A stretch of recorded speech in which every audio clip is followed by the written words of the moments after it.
The parkour movement has gained a lot of attention in recent years for its impressive moves and non-conformist nature. A traceur from Brighton's parkour community spoke to Brighton Alternative about his passion for the sport.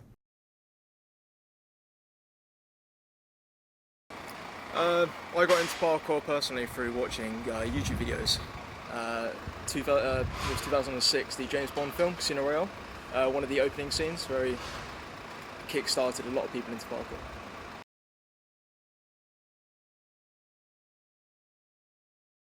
So it depends on people's personal opinion, but parkour is a fast and efficient movement from one point to another, utilising a variety of animalistic movements, so vaulting, jumping, rolling, climbing. Free running is taking the basic movements of parkour and incorporating other movement disciplines, so anything from gymnastics, breakdancing, martial arts, and it's kind of self-expression through movement. The person adds their own personal flair.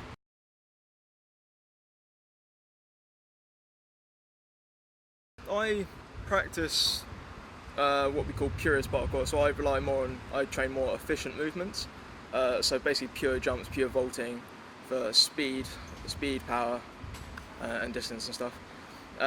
My movement influences tend to be more animalistic, I guess, so kind of taking what monkeys do and implying that.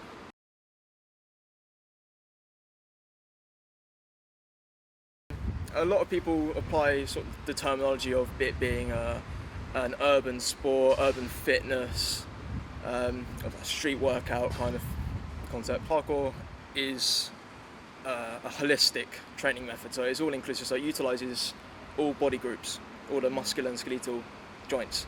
So there's a move called quadrupedal movement. It's similar to what you would see a monkey do, so it's using hands and feet, and whilst in that movement you're utilising the upper body, core and lower body all at once.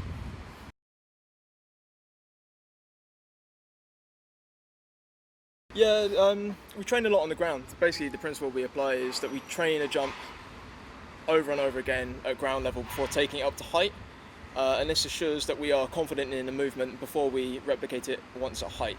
So that ensures that when we get up to that height we're not sketched out or afraid of any repercussions of not making the jump.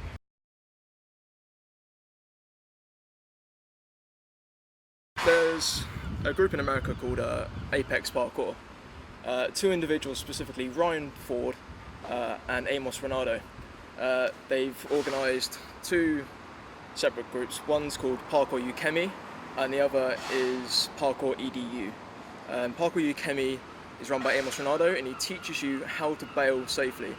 So if you slide on the jump or if you don't quite make the jump and you bounce backwards, and he'll teach you how to roll out of that or how to drop into a move we call a cat, where your hands are braced on top of the wall and your legs are braced against the wall.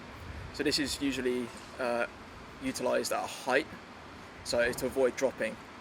Parkour EDU teaches basic strength training and how to utilise specific movements correctly.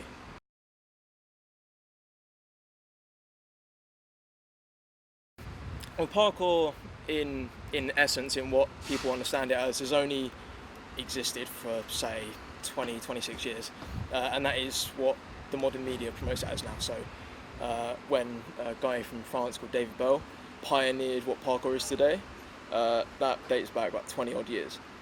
So it's still up and coming, it's still new to most people. People don't quite understand what we're doing as compared to say BMXing or football.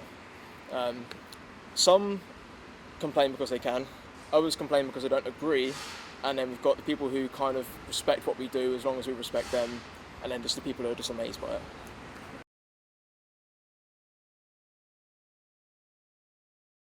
Okay, so with parkour it's not competitive. When you think of competition you imagine person versus person, player versus player.